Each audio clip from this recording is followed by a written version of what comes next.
Princess Valara of the Sinari Empire stood at the window of her father's great starship. She watched the blue and green planet grow bigger as they moved closer. This was Earth, the home world of humans. She had heard many things about humans, and none of them were good. Her teachers had told her that humans were weak. They had soft skin that could be cut easily. Their bones broke like dry sticks. They had no claws, no fangs, no poison, and no special powers. They could not read minds or see in the dark. They needed to eat many times each day and sleep for hours every night. Most of all, they died so quickly. A human life lasted only about 80 or 90 years. To the Sinari, who lived for 1,000 years, this was nothing. Valara was 240 years old. By the standards of her people, she was still young. Her father, the Emperor, had sent her to Earth to learn about trade agreements. He thought it would be good practice for her. He said she needed to understand the weaker species before she could rule over them one day. The princess had purple skin and silver eyes. Her body was tall and thin, and she moved with the grace of someone who had spent centuries learning proper manners. She wore a dress made of materials that humans could not even create. Everything about her spoke of power and age and importance. Commander Dren walked up behind her. He was her chief guard, a soldier who had protected her family for 300 years. His face was hard and scarred from many battles. "Your Highness," he said, "the humans have sent a message. They are ready to receive us." Valara did not turn from the window. "Are they excited?" "Very much so, Your Highness. They consider this visit a great honor." "Of course they do." Valara finally looked away from Earth. A visit from Sinari royalty is probably the biggest thing that has ever happened to them. The ship landed at a large building called a spaceport in a city named Houston. Valara stepped out and looked around.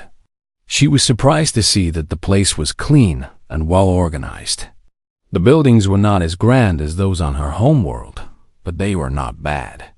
For a species that had only been traveling in space for 400 years, the humans had done reasonably well. A group of humans waited for her on the landing area. Their leader was a small old woman with white hair and a big smile. Her name was Patricia Dunn, and she was called an ambassador. "Welcome to Earth, Your Highness," the ambassador said. She bowed deeply. "We are so happy to have you here." Valara nodded. "Thank you for receiving me." There was a ceremony. Children sang songs about friendship between the stars. People gave her flowers and gifts. She shook many hands, and she noticed how soft and warm human skin felt. These hands had no strength in them, she thought. How did this species survive at all?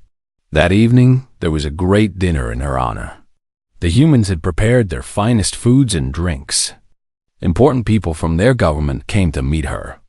Valara sat at the head of a long table, surrounded by her guards, and tried to look interested in the conversations around.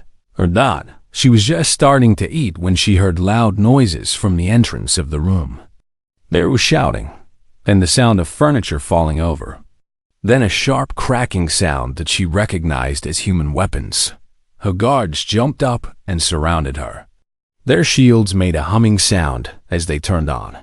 Through the spaces between the guards, Valara could see what was happening. 3 humans had entered the room. They carried weapons and were moving fast toward the Sinari group. They were screaming something about aliens leaving Earth, but between the attackers and Valara stood one man. He was not very big. He had brown hair and a plain face. He wore the dark uniform of human security forces. There was nothing special about him at all. The 3 attackers ran at him. They had weapons. He had nothing. Valara expected to see him fall. She expected to watch another weak human die. Instead, she watched something impossible. The man moved like water flowing over rocks. He grabbed the first attacker's weapon and twisted it away. His hand moved so fast that Valara could barely see it. The attacker fell. The second attacker swung at him. The man ducked under the swing and hit the attacker 3 times in different spots. Each hit was precise and perfect. The second attacker dropped like a stone. The third attacker tried to grab him. The man caught him, turned, and threw him into a concrete pillar. The pillar cracked from the force. The whole thing took less than 4 seconds. Valara stared. Her mouth hung open. She had seen Sci-Fi warriors train for hundreds of years. She had watched other species fight with all their natural weapons. But she had never seen anything like this. The human man stood up straight. He checked that the 3 attackers were not moving. Then he turned to look at the Sci-Fi group. There was a small cut above his left eye. His hands were scraped and bleeding a little, but his face was calm. "I am sorry for the problem, Your Highness," he said. His voice was steady. "Everything is under control now." Valara could not speak for a moment. Her teachers had told her humans were weak. All her data said they were weak. Everything she knew about biology said they should be weak. But this human had just beaten 3 armed men with his bare hands in less time than it took her to breathe. "What is your name?" she asked. The man looked directly at her eyes. This surprised her too. Most species did not dare to look at Sci-Fi royalty directly. But this human met her gaze without any fear. "My name is Daniel Cole, Your Highness. I work for Houston Security." Daniel Cole. Valara said the name in her mind several times. She wanted to remember it. "Officer Cole," she said slowly. "You fight very well for a human." "Thank you, Your Highness. My teachers told me that humans cannot fight. They said your bodies are too weak. They said you have no natural abilities." Daniel Cole was quiet for a moment. Then he said something that Valara would never forget. "Your Highness, maybe your teachers were measuring the wrong things." Valara did not understand what he meant. But as she watched him walk away to deal with the fallen attackers, she decided that she wanted to find out. Her visit to Earth had suddenly become much more interesting. The attack at the dinner was big news. The humans called it an assassination attempt. The attackers were part of a small group that did not want aliens on Earth. Ambassador Dunn apologized many times. She offered to move the Sci-Fi to a safer place. Valara said no. She had a different idea. She asked for Daniel Cole to be her personal guard for the rest of her visit. This request caused a lot of confusion. Commander Dren did not like it at all. He said that the princess already had the best Sci-Fi warriors protecting her. Why would she need a human? Ambassador Dunn did not know what to think. Was this good or bad? But Valara was a princess. When she asked for something, people gave it to her. Daniel Cole came to her the next morning. He wore a new uniform that looked like it had been made very quickly. He seemed uncomfortable in it. Valara looked at him carefully in the daylight. He was average in every way. Average height. Average build. Brown eyes with nothing special about them. If she saw him in a crowd, she would never notice him. "You fought well last night," she said. "I just did my job, Your Highness. 3 men with weapons. You stopped them in 4 seconds. 3.7 seconds, actually." A small smile appeared on his face. "But who counts these things?" Valara did not smile back. "For 200 years, my teachers have told me that humans are the weakest species in the galaxy. Your bones break easily. Your skin tears like paper. You have no natural weapons. You have no special senses. But you beat 3 armed men with just your hands. How?" Daniel was quiet for a moment. "Your Highness, I think your teachers have been looking at strength the wrong way. Explain what you mean." He thought about his words carefully before speaking. The Sci-Fi live for 1,000 years. Some species can heal from almost any wound. Some have armor on their bodies that can stop any weapon. Humans have none of those things. We are soft. We live short lives. We break easily. But because of all that, we learned to do things differently. He held up his hands.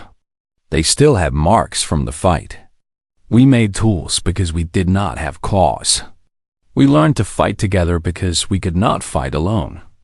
We learned to think our way out of problems because we could not just use force. And we learned to push ourselves past what should be possible. We had to. If we did not, we died. Valara thought about this. You are saying that being weak made you strong? I'm saying that being weak made us smart. And sometimes, being smart beats being strong. Over the next several days, Valara asked for Daniel to be with her a lot. She told herself it was because she was studying humans. She said she was gathering information that would help her when she became a ruler. But the truth was simpler. She found Daniel Cole interesting in a way she could not explain. He told her stories about human history. So many stories. He told her about the wars humans had fought against each other. He told her about something called a marathon. It was a race that humans ran to remember a man who had run until he died, just to tell people about a military victory. He ran until his heart stopped, Valara said. Just to deliver a message? Yes, that is insane. Maybe, but the message got delivered. He told her about the first time humans went to the moon. They had used machines that were very simple, even by human standards of that time. They had basically tied themselves to a big explosion and shot themselves into space. Your ancestors put themselves on top of bombs, Valara said. On purpose? Yes. And you think this was a good idea? It worked, didn't it? Valara shook her head. I do not understand your species at all. She also learned about Daniel himself, though getting information from him was hard. He did not like to talk about himself. He grew up in a place called Montana. It was a land of farms and mountains. His father worked the land. His mother taught children in a school. When Daniel was 18 years old, he joined the military. He fought in several wars. Later, he got hurt badly during a secret mission that he would not talk about. After that, he left the military and became a security officer. You chose to protect others, Valara said one evening. They were walking through a garden at the place where she was staying. You could have used your skills to become rich or powerful, but you chose to serve. Daniel shrugged his shoulders. Someone has to do the hard work. It might as well be me. That is a strange way to think, is it? He looked at her directly, which still surprised her every time. Most beings looked away from Sayonari royalty. You are a princess. You will probably rule an empire someday. But you are here doing boring trade work instead of living in a palace back home. Why? Valara opened her mouth to answer.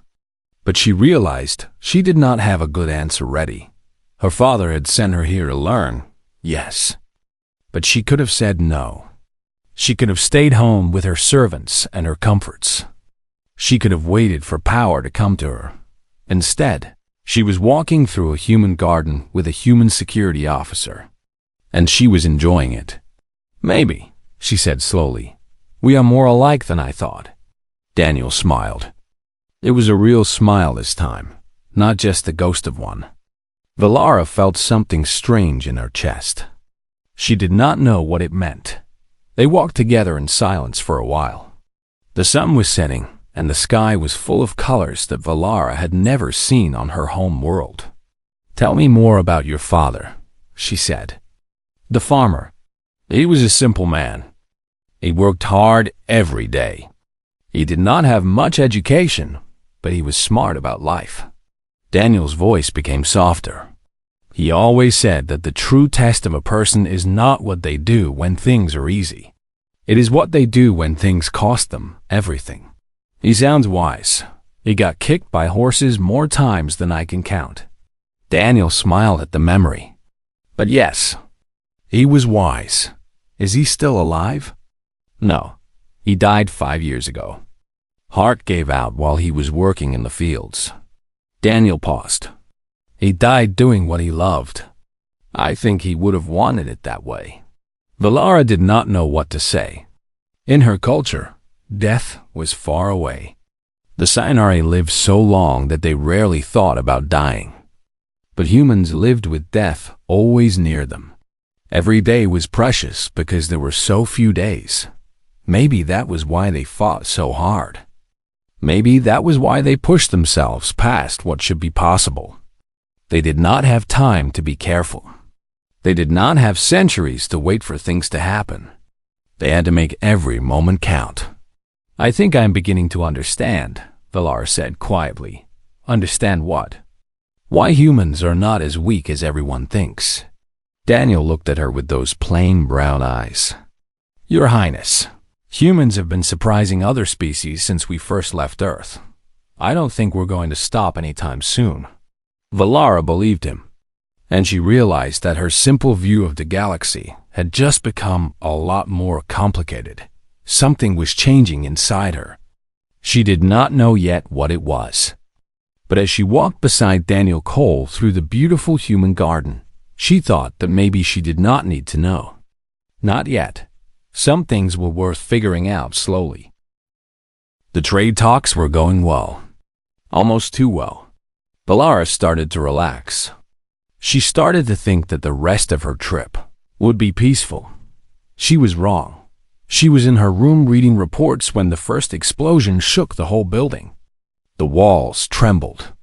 Things fell from shelves. Alarms started screaming. Valara jumped to her feet.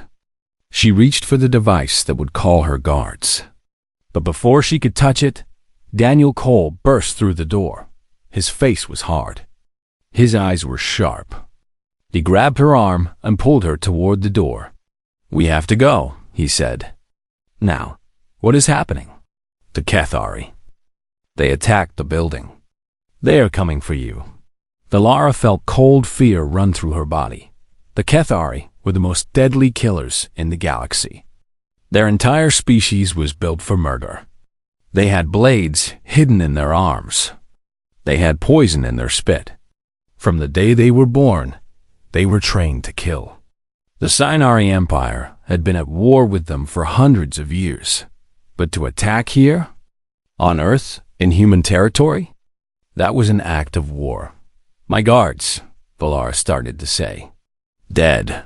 Daniel's voice was flat. Or dying. The Cathari hit them first. Commander Dren sent a signal for help before he fell. Valara felt like someone had punched her in the stomach.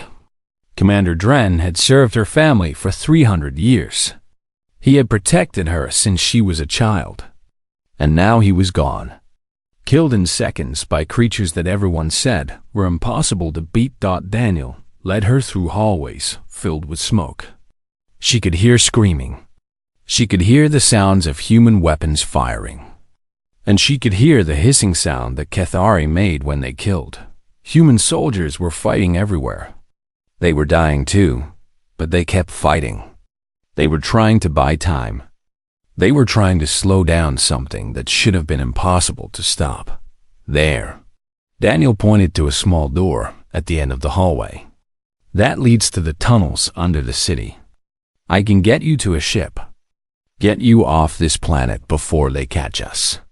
He stopped talking suddenly. He pushed Valara behind him. A figure stepped out of the shadows ahead of them. The Cathari was tall and thin.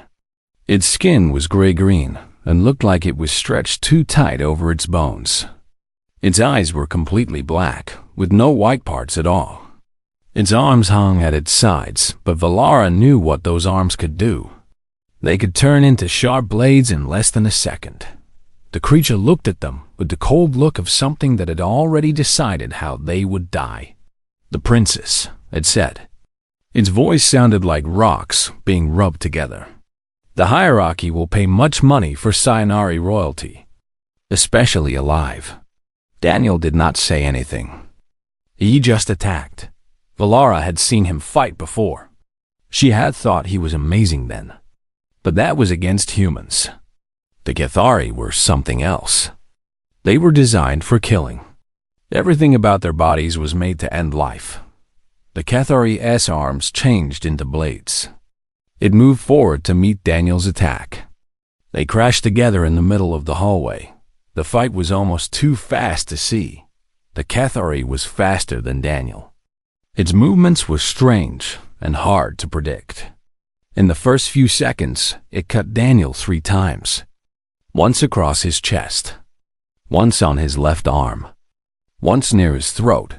HFY poison was famous. It could kill most species in minutes. It made your body stop working piece by piece. First, you could not move. Then, you could not breathe. Then your heart stopped. But Daniel did not slow down. If anything, he moved faster. His attacks became more focused, more desperate. He was learning. He was figuring out how the HFY moved, even as he bled. "You should be dying," the HFY said. Its blades were wet with Daniel's blood.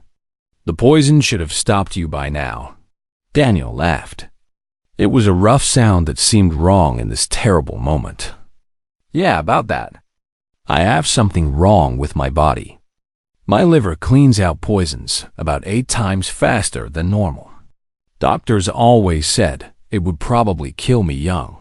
He ducked under a blade and hit the HFY hard in the throat. "I guess it has some good points, too." The fight went on. It was ugly and bloody. Daniel took more cuts. Any one of them should have been enough poison to kill a normal human. But he kept fighting. He kept refusing to fall. Then, finally, he found his chance. The HFY brought both blade arms together for a killing strike. Daniel stepped inside its reach, too close for the blades to hit him properly.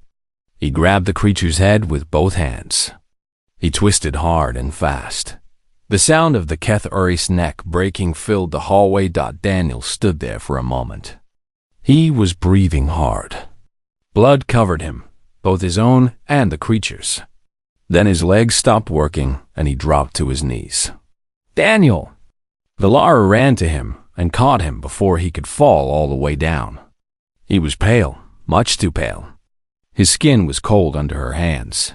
The poison might not have killed him, but it was hurting him badly. "Keep moving," he said. His voice was barely a whisper. "More of them coming. I have to get you out. You cannot walk.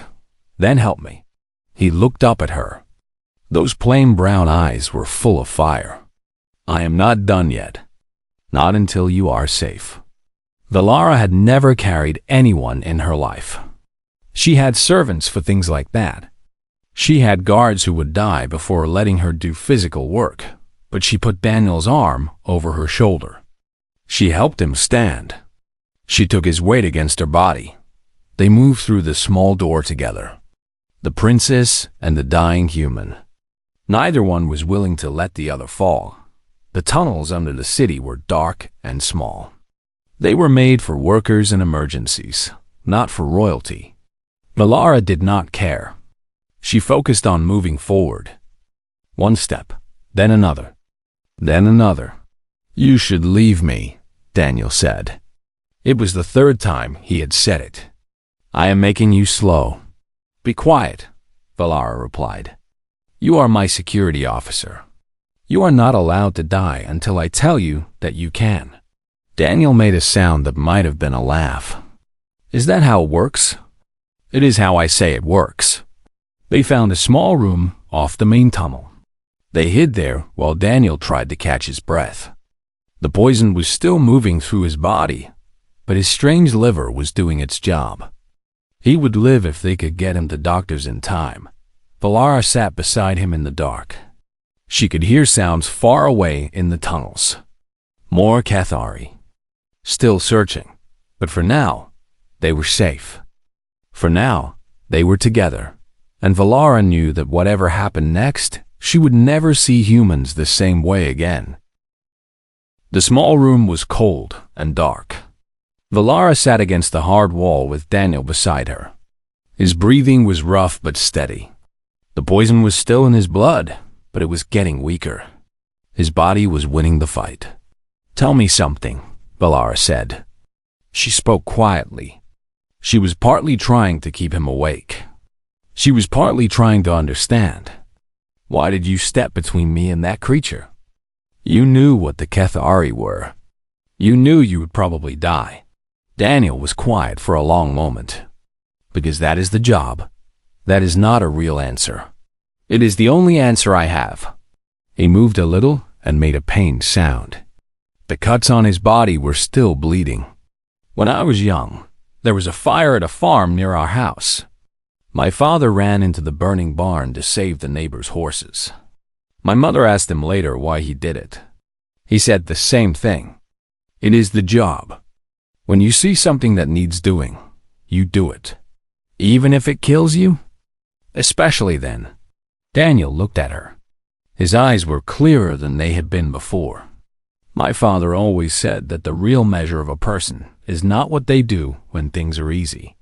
It is what they do when things cost them everything. Valara thought about this for a while. In Sci-Fi culture, giving up your life was honored, but it was rarely done. The Sci-Fi lived for so long that they were careful about everything. They did not take risks. They did not throw themselves into danger. But humans only lived for a few decades. Maybe when your life was so short, giving it up for something important felt different. Maybe it felt like making your short time mean something. Your father sounds like a wise man, Valara said. He was a farmer who got kicked by horses too many times. Daniel smiled a little. But yeah, he was wise. They heard sounds from deeper in the tunnels. Footsteps. Many of them. Moving fast. More HFY were searching for them. Daniel tried to stand up.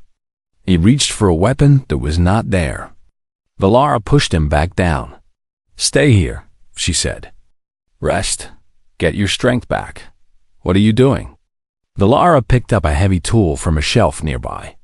It was a big metal wrench that workers used. It could be used as a weapon if needed. Something I should have done from the start, she said. Fighting my own battle. She moved to the entrance of the small room and waited. The HFY that found them was smaller than the first one, younger, less experienced.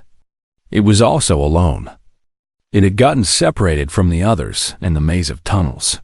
When it saw Valara, it stopped. Its black eyes showed surprise.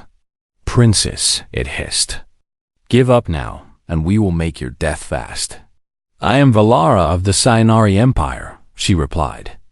Her voice was steady, even though fear was pounding in her chest. My family has ruled for 12,000 years. We do not give up to hired killers. The HFY attacked. Its arms turned into blades as it jumped at her. Valara was not as fast as Daniel. She did not have his skill. But she had something else. She had spent 200 years studying war. She had watched the greatest warriors in the galaxy train. She had memorized how different species fought, their patterns, their weaknesses. She knew how the HFY liked to attack. At the last moment, she stepped to the side. She brought the heavy wrench down on the creature's reaching arm. The blow broke the bone under the blade. The HFY screamed in pain and shock. Before it could recover, Valara hit it again. In the knee. In the other arm. Then, in the head. The HFY fell to the ground and did not move. Valara stood over its body. She was breathing hard. The wrench dripped with dark blood. She had never killed before. She had never even hit another being in anger. But looking at the creature that had tried to murder her, that had killed Commander Dren and so many others, she felt no sorry. Only cold satisfaction. That was good, Daniel said from behind her. He had managed to stand, though he had to lean against the wall. Remind me not to make you angry. Valara turned to face him.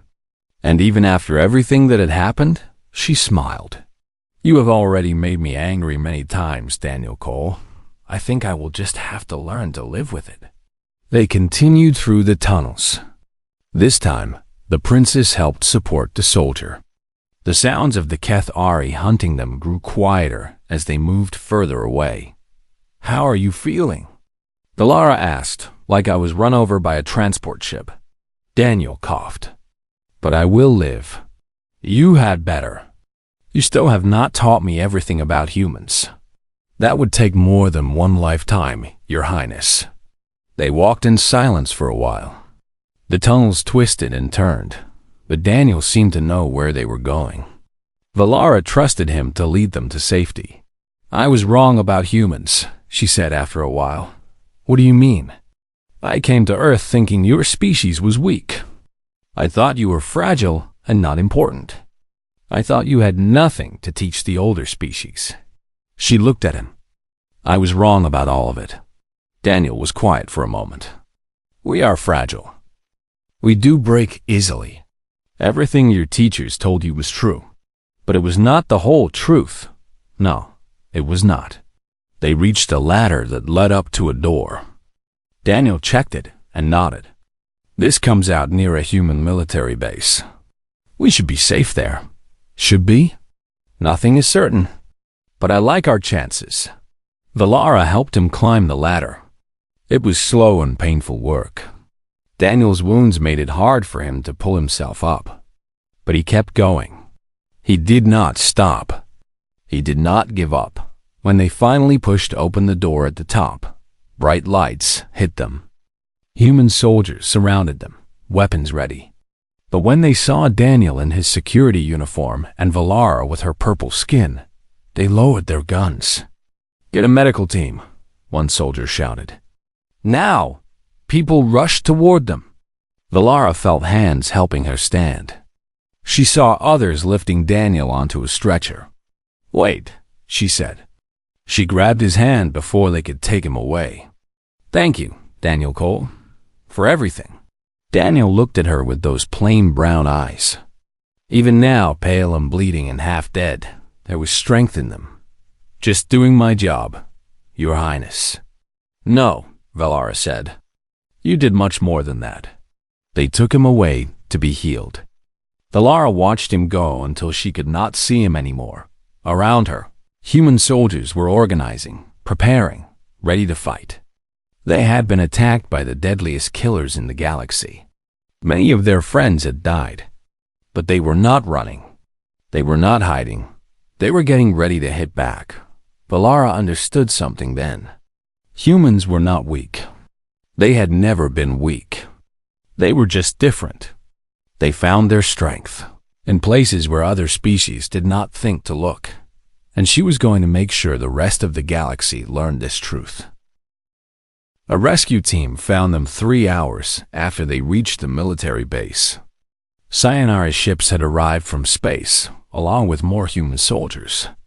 Together, they destroyed the remaining Cathari attackers.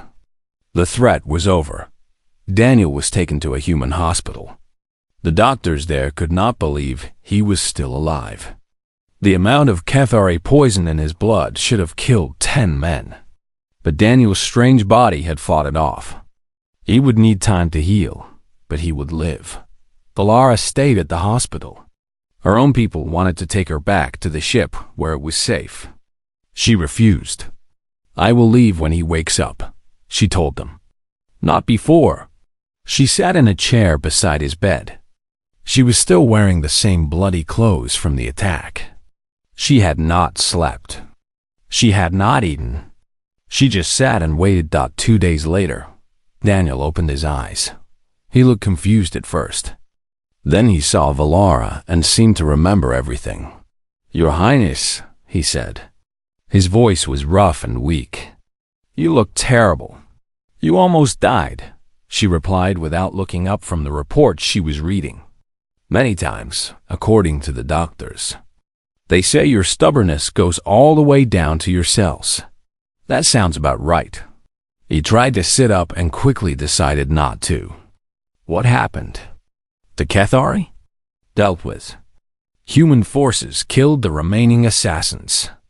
My father's fleet arrived and is now having loud conversations with your government about how this could happen. She put down her reports and looked at him. You saved my life, Daniel. Several times. The Sayonara Empire does not forget such debts. I was just doing my job. I know. You keep saying that. She stood up and moved closer to his bed. But you did more than your job. You showed me something that 200 years of teachers never could. You showed me that strength is not about size or how long you live or what natural weapons you have. It is about will. About refusing to give up even when everything says you should. Daniel was quiet for a moment. Sounds like you have been thinking a lot. I have. Valara reached out and took his hand. This was not proper behavior for a Sinari princess. She did not care. I came to Earth believing humans were the weakest species in the galaxy.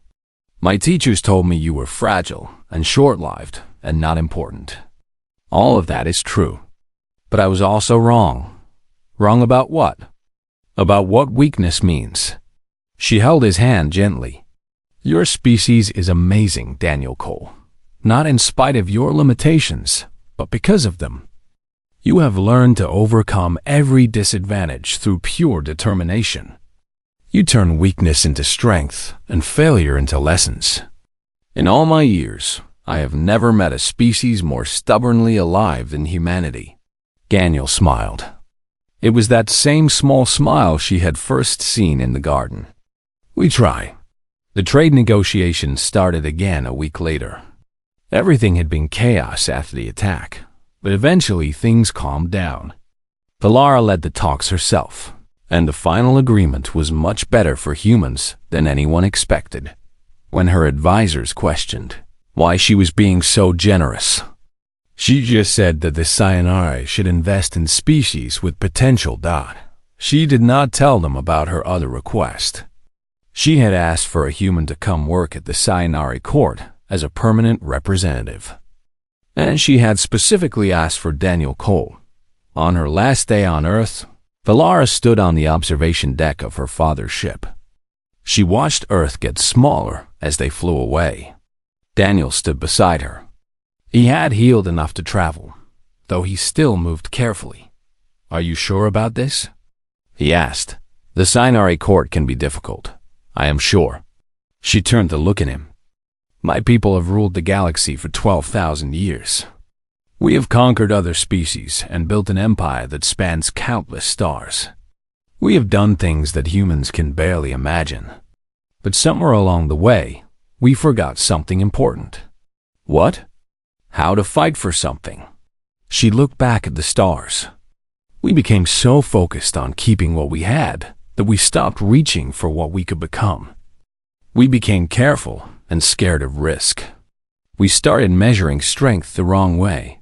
And now? Now I understand that true strength comes from struggle. From facing impossible situations and refusing to give up. She smiled. It was a real smile that changed her alien face into something almost human. The Sayonara need to remember that lesson.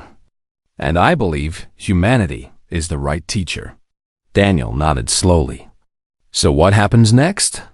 Next, we change the galaxy. Valara took his hand again. She no longer cared who might see. Together, the ship moved faster, leaving Earth behind. It carried a princess who had learned that weakness was a matter of how you looked at it. It carried a human who had proved that fate was just a suggestion, not a rule. Behind them, Earth kept spinning. The humans there had no idea that their most ordinary species had just started to change the universe. Valara thought about the future, about the changes that were coming, about the challenges they would face. Her father would not understand at first. The old rulers of the Sayonara would resist. They had always believed that longer lives and natural power made them better. It would take time to show them they were wrong. But she had learned something from Daniel Cole, something from all of humanity. When the goal was important enough, when the cause was right, you did not give up. You kept pushing. You kept fighting. You kept moving forward no matter how many times you fell down. The Sayonara had been rulers for 12,000 years. They thought they knew everything about strength and power. They were about to learn something new. Daniel, Valara said, still looking at the stars. Yes, Your Highness? When we reach my home world, you will meet many people who believe humans are beneath them. They will try to make you feel small and weak and unimportant. I figured as much. What will you do? Daniel was quiet for a moment. Then he said, the same thing humans have always done. The same thing we did when we faced bigger predators on our home world. The same thing we did when the ocean seemed too wide to cross. The same thing we did when space seemed too far to reach. And what is that? He looked at her with those plain brown eyes full of quiet fire. Prove them wrong. Valara laughed. It was a sound of pure joy, something she had not felt in decades. The ship flew on through the endless dark. Ahead of them lay the heart of an empire and the chance to change everything. Behind them, the small blue planet that had given birth to humanity continued its journey around its ordinary yellow sun. The Cyanari had ruled for 12,000 years. Humanity was just getting started.